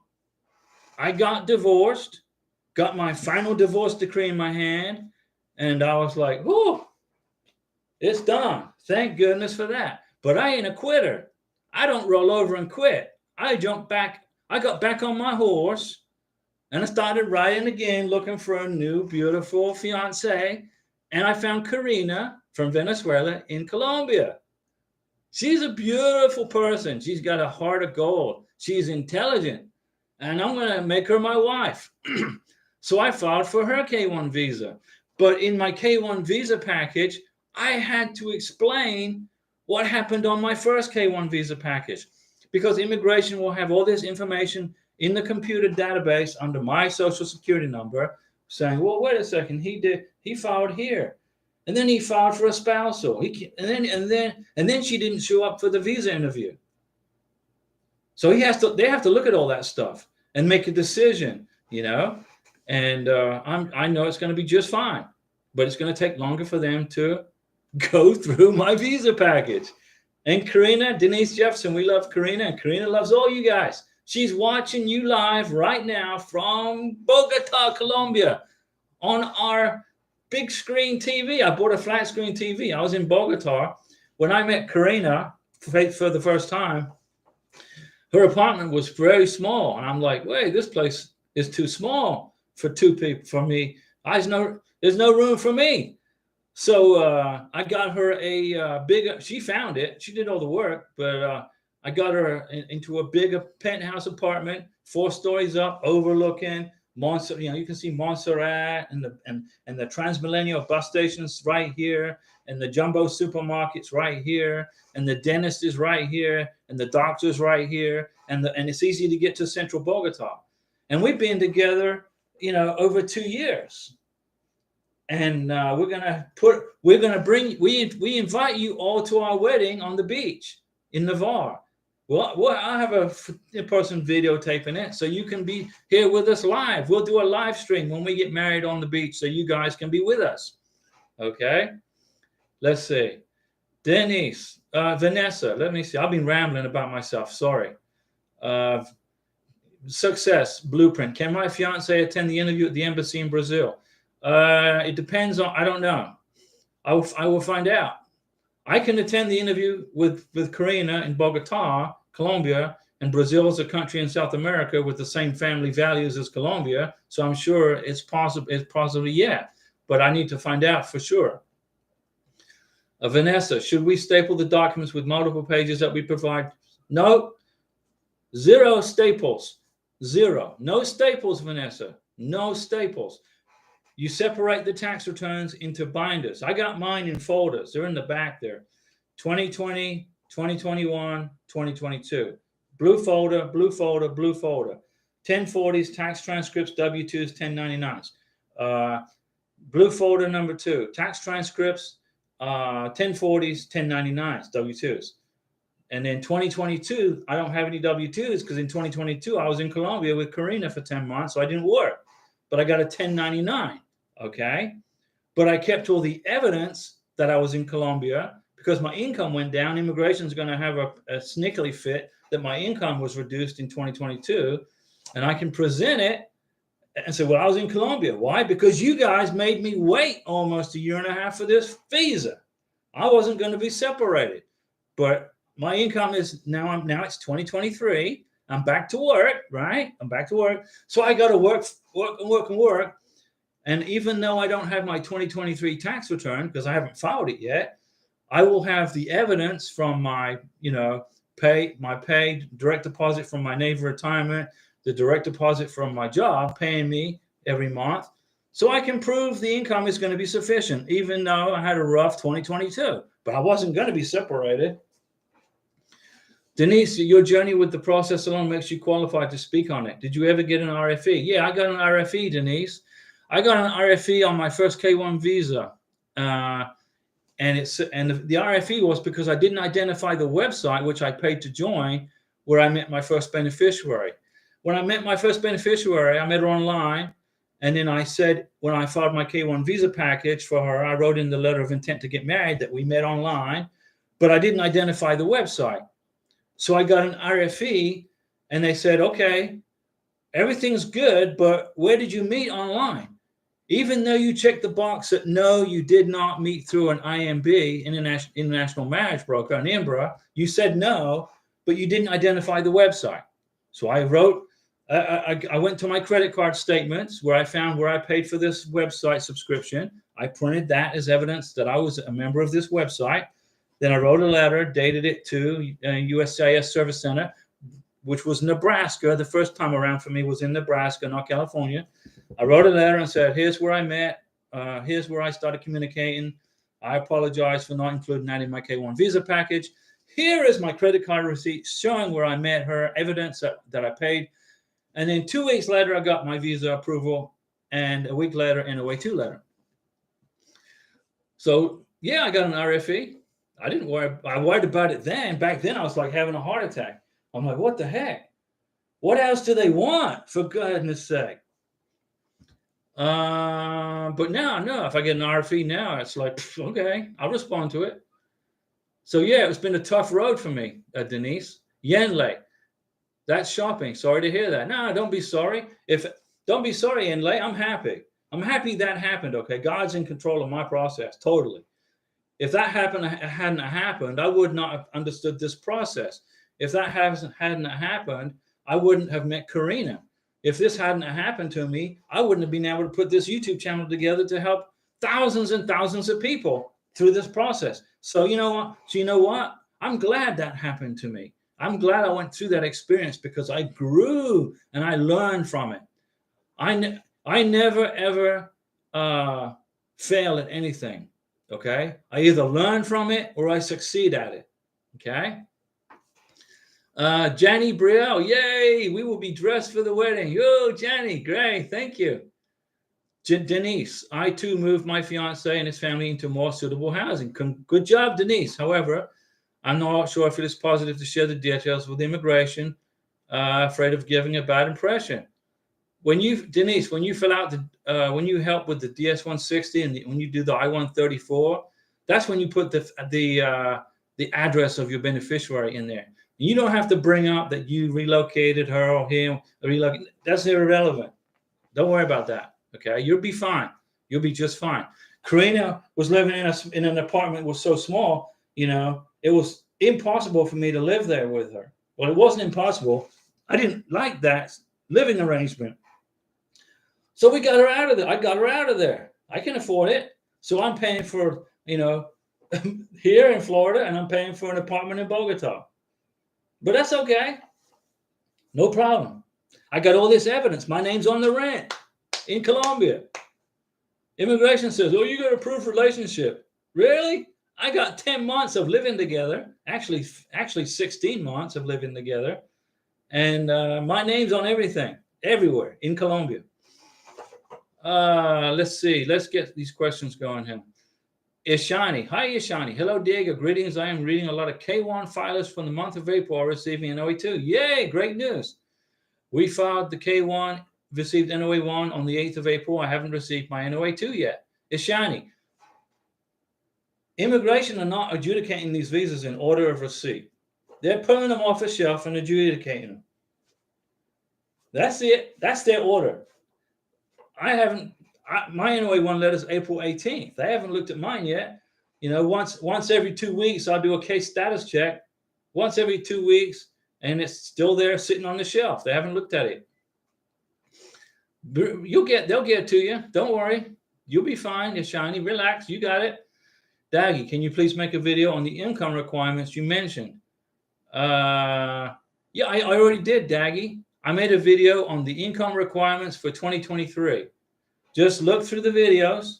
If you subscribe to the channel, you don't have to subscribe, but if you did, you can page through all the videos and you'll see income requirements for 2023 video. Boom, there it is. Then then people can watch it. Let's see. Is that bad to share? No, I just shared the information, Denise. It's not bad to share. No problem. Karina was single. She's single, living the single life in Bogota, and I put her, and we upgraded to a bigger place with a good view. Costs more money, but that's all right. Chopper Harley, Diego, any honeymoon recommendations? Well, for you or for me? I'm thinking about taking Karina to California, to Los Angeles, showing her the Hollywood sign, taking her down the Hollywood Walk of Fame. She likes to, you know, America's all about movies and Hollywood, right? Supposedly. And then from there, we'll jump on a Greyhound bus and go to Las Vegas, and I show the lights of Las Vegas. And not to gamble, but to just to experience the restaurants there. The restaurants are fantastic in Las Vegas and cheap. And then we'll fly back to Pensacola. That's what we're thinking about doing. Let's see. Ishani, do the USCIS review as per their beneficiaries country since I am from India? Do you think they review it late for Indian beneficiaries? I am mentally prepared to wait. No, Ishani, at USCIS, they adjudicate every visa, every package when they get it. When they take it off the shelf, they look at it. It's good, yes or no. Doesn't matter what country. Then it goes to the MVC. Then the MVC will contact the embassy in Mumbai, India, the consulate, not the embassy. The embassy is in New Delhi, but K1 visas are adjudicated at Mumbai in the consulate, and they're gonna go, you guys got any spots yet? No, not yet. Okay, it'll sit at the MVC until spots become available in India. Okay, so it's a busy. India is the most populous country in the world. They just overtook China. Communist China is number 2. So it's going to be busy there, okay? Be patient. Stick with your family on YouTube, and we'll pull you over the finish line, okay? We'll help you. Chopper Harley, yeah, we're going to go to LA and Las Vegas, I think. But that could change. Ishani, I have faith in the system, so I'm sure I will receive something great soon. You will. Yes, ma'am. Yenlei Jasmine, I just got approved by USCIS after 12 months. There you go. However, my fiance also applied for me in humanitarian parole program 3 months ago. Yeah, Karina would qualify for the humanitarian parole because she's from Venezuela. But why would she do that? Why would she? She's not an asylum seeker. She was in Venezuela and she asked for asylum in Colombia. She got asylum in Colombia. So no. I could probably get her here on an asylum visa, but honestly, that's not the way to do it because she's not coming here on asylum. She's coming here as my fiance. So we follow the rules. And the rule says, the rule says this: if you're coming to the USA on a marriage visa, it's K1.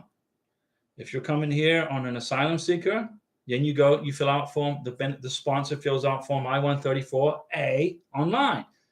And it specifically says this visa is only for asylum seekers. But Karina, even though she's from communist Venezuela and she got the heck out of there, she got out of there, out of that place, she's not an asylum seeker. She's a legal resident of Colombia. So we're not going to buck the system. Why would I jump the line in front of all you guys because of a technicality? I'm not going to do that. I will not jump the line in front of all you guys because she could get an asylum visa in 40 days or whatever. I'm not going to do that. I'm going to follow the rules of immigration. Let's see here. Hi, sir. Watching from Indonesia. Lisa. Hi, Lisa. How are you? How's everything in Indonesia? Is the weather nice? Daggy. I make enough in 2020 and 2021, but not 2022 because I went to see my fiance. I did the same thing. So you're saying now I have a full-time job, the 2 years should be okay, even though what do you make, Daggy? Okay, so you didn't make enough in 2022. What do you make now in 2023? What is your income for 2023? Do you meet the income requirements when you file your taxes in January, February, March, or April of 2023? Can you estimate from May till December how much you're going to make? And is that sufficient? If it is, you're good, but you just got to prove it. Okay. When Karina goes to her visa interview in Bogota, Colombia, okay, I will give her evidence that I was in Colombia with her for 10 months. So my income was lower, but in 2023, I'm back to work.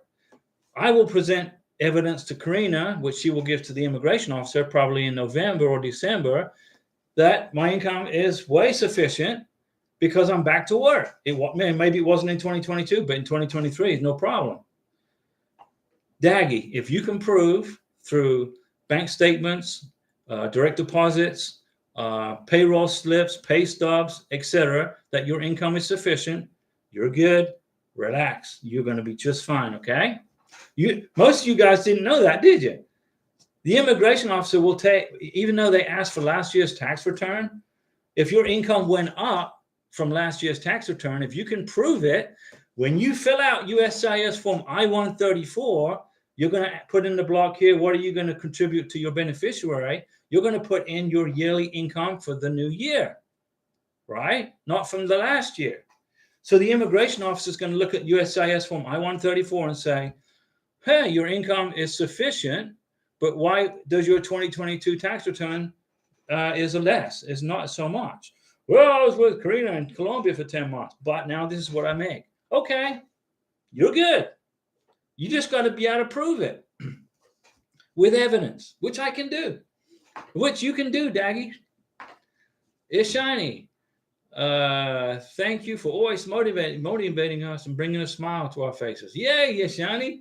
This is the place to be to ride out this immigration process with a happy face. Daggy, I will search the videos. Good job, Daggy. Daggy, you're good, okay? If you make enough money in 2023, even though you can't prove it with a tax return, you can prove it with bank statements, with direct deposits to your bank, et cetera, et cetera, et cetera. Payroll stubs. Denise, in regards to the dating website, do you know what is meant by the beneficiary having to give some type of permission to speak offline? Heard this, but do not understand. Speak offline. I don't know, Denise. Speak offline to who? You know, I don't understand the question. A dating website, permission to speak offline. I don't know. I don't understand the question, Denise. Denise, help me out. Gary, why don't you retire in Cambodia? Because I live in America. I'm an American citizen. I love the USA. I love my house. I love my neighborhood. I love my friends and my family. But I'll go to Cambodia on vacation and have a good time there with Karina when she is an American citizen. Ishani, you are no less than an immigration lawyer. In fact, you are the best. Well, I'm not an immigration lawyer, but I know this process, and I'm giving you information that an immigration lawyer would charge you $4,000 to $5,000 for, right? That's a lot of money. But if you stick with us through this channel, It's a free ride and you get the same thing, but you have fun too. You got to have fun in this channel. Daggy, thank you. I didn't know that. See, Daggy, you just learned something new, right? So all your worrying and stuff just went away, right? Now you're going to sleep like a baby tonight. Sheena Anderson, hi. Sheena, watching from Maryland. Hey, Sheena in Maryland. And hello to your fiance in Dubai. Sheena, I want to thank you for your super chat that you gave to the channel. You gave us a fantastic super chat, and you gave it to the channel just as I ended the stream. And so I wasn't able to thank you publicly for your generosity and your kindness, because those super chats really help. They help me and make me feel appreciated, you know. But, you know, Sheena, I thank you for that, okay? Even though it was, you know, 3 weeks ago, I finally get the chance to thank you for it. Okay, Denise, I agree with Ishani. Can we donate with this $ below? Denise, yeah, that's the super chat, Denise. That if you like the stuff, if you're happy with the channel, if I saved you $5,000 today from an attorney fee, I will gladly accept a super chat, because I'm not working selling houses. I'm right here. But it's a very, very, very important thing that I do here. Okay. God has put me on this mission to bring you guys to the USA stress-free. That's the way I look at it. Okay. God's in control of my whole visa process, everything. You know, and this isn't a religious channel, and I don't advocate any specific religion or political ideology. Everybody in here has their own way of thinking, and you're all welcome here. I don't care what your political affiliation is or who you pray to. I'm here to help you get this visa. That's my goal. Okay. But yeah, if you want to donate to the channel, you can hit the $, or I don't know how it works, but Sheena did it about 3 weeks ago. Very nice of you, Sheena. Thank you. Karina also thanked you for the super chat. Oh, look right here. Denise just sent a beautiful $10 super chat for the channel. This helps us, Denise. Thank you so much. Thank you so much. And probably what I'll do eventually is get all these super chats collected up, and maybe I'll give it to the orphanage in Bogota, to the kids that don't have a mom and dad. Okay, guys. Questions. Denise, thank you so much for the super chat. Beautiful person, Denise. Appreciate it very much. It's very helpful. It helps the channel. And thank you, Sheena, for yours 3 weeks ago. I finally get to thank you in person. And I've saved you guys probably $4,000 today in attorney fees. So that makes me feel good. And Sheena, amen to that. Remember, this K1 visa process is not difficult. Okay. It's only difficult if you've never done it before, and you don't trust yourself in the paperwork, because you're on Facebook, you're on Instagram, you're seeing all these negativities out there. Oh, it's so difficult. My visa got denied. I got an RFE. Why did your visa I asked the question, why did your visa get denied? Oh, well, I haven't met my fiance face to face yet. Seriously. She could have saved herself the trouble. Sheena, God bless you, Sheena. Thank you for the $5 super chat from Sheena. Sheena, thank you so much for that. Thank you. Remember, guys, this channel is all about you. This is my second rodeo. The first time I went through the K1 visa process was a nightmare. Then I went through the spousal visa process. That was a nightmare. I had to find an attorney but Karina is my numero uno, my vida. Karina, my vida for eternidad. Okay. If I hadn't have experienced what I went through in the past, I wouldn't have put this channel together, and I wouldn't be as happy as I am with the beautiful Karina. And when I get my NOA-2 letter, I'll stay in Colombia. I'll stay in Florida for a while. Then I'll fly to Colombia, and we'll do the YouTube live chats with Karina. And then if you speak Spanish, if you folks in here speak Spanish, you can ask Karina questions in Spanish. Okay. You can ask me in Spanish too, but my Spanish is probably about 8th grade level.